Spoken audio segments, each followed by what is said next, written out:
Pada bulan Februari 1993, warga Inggris, tepatnya di kota Liverpool, mendadak gempar atas kasus penghilangan nyawa seorang bocah lelaki. Semua berawal ketika seorang anak lelaki berusia 2 tahun yang bernama James Bulger menghilang dari sebuah pusat perbelanjaan pada tanggal 12 Februari sore hari. Ibunya saat itu hanya mengalihkan perhatiannya dari James untuk membayar belanjaannya. Dalam sekejap, James segera menghilang dari pandangan. Dalam keadaan panik, ibunya mencari James dengan dibantu oleh karyawan toko dan pihak keamanan dari pusat perbelanjaan. Dari rekaman CCTV yang beresolusi rendah, diketahui kalau James sedang berjalan keluar dari pusat perbelanjaan sambil berpegangan tangan dengan seorang anak remaja. Tapi hingga 2 hari kemudian, keberadaan James masih belum ditemukan. Sampai akhirnya pada tanggal 14 Februari 1993, sekelompok anak yang sedang bermain di dekat rel kereta menemukan potongan jasad seorang bocah lelaki yang tak lain merupakan James. Hasil otopsi mengungkap kalau James telah mengalami luka pukul sebanyak 42 luka di sekujur tubuhnya. Celana serta dalaman James dalam keadaan telah dibuka. Kemaluannya mengalami luka dan pada anus terdapat tanda-tanda bekas dimasukkan benda. Di dalam mulut James terdapat batu baterai yang dimasukkan secara paksa. Terdapat cat berwarna biru pada mata kiri James. Kepalanya mengalami banyak luka pukul, mulai dari batu bata sampai potongan besi dari penyambung rel kereta yang beratnya 10 kg.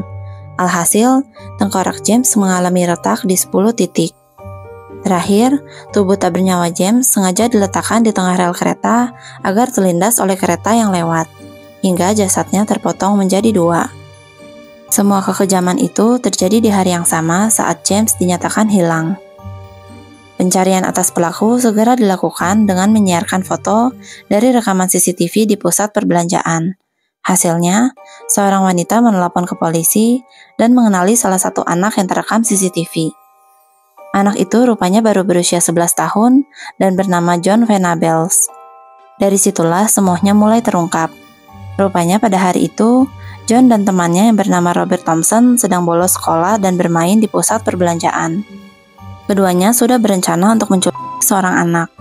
Mereka terlihat sibuk mengawasi anak-anak kecil yang lepas dari perhatian orang tuanya. Mereka sempat mencoba untuk menculik seorang bocah lelaki berusia 2 tahun. Tapi, ibu si anak menyadarinya dan berhasil menggagalkan upaya mereka. Keduanya pun berkeliaran di dalam pusat perbelanjaan sambil mencuri beberapa barang yang dapat mereka ambil. Di antaranya terdapat permen, batu baterai, dan 1 kaleng cat berwarna biru. Hingga akhirnya mereka melihat James yang kala itu lepas dari pandangan ibunya. John segera menghampiri James dan memegang tangannya. James yang masih polos terlihat mempercayai John dan segera ikut dengannya. Robert yang memiliki ide untuk membawa James ke daerah rel kereta memimpin jalan mereka menuju ke TKP. Jarak dari pusat perbelanjaan ke TKP sejauh 4 km. Sepanjang perjalanan itu, mereka sempat memukul James hingga menangis. Ada 38 saksi yang sempat melihat mereka. 2 diantaranya mencurigai James yang menangis dan menanyakan tujuan mereka. Tapi dengan liciknya, mereka menjawab kalau James adalah adik mereka. Di satu kesempatan, mereka sempat mengatakan kalau James tersesat dan mereka berniat mengantarnya ke pos polisi terdekat. Sayangnya, tidak ada orang yang benar-benar menghentikan mereka dan turun tangan untuk mengantar James ke kantor polisi. Hingga akhirnya James meregang nyawa di tangan John dan Robert. Kasus ini sangat menghebohkan publik, sebab pelakunya masih tergolong anak-anak. Warga Inggris dibuat geram sampai melakukan teror dan ancaman kematian kepada keluarga pelaku.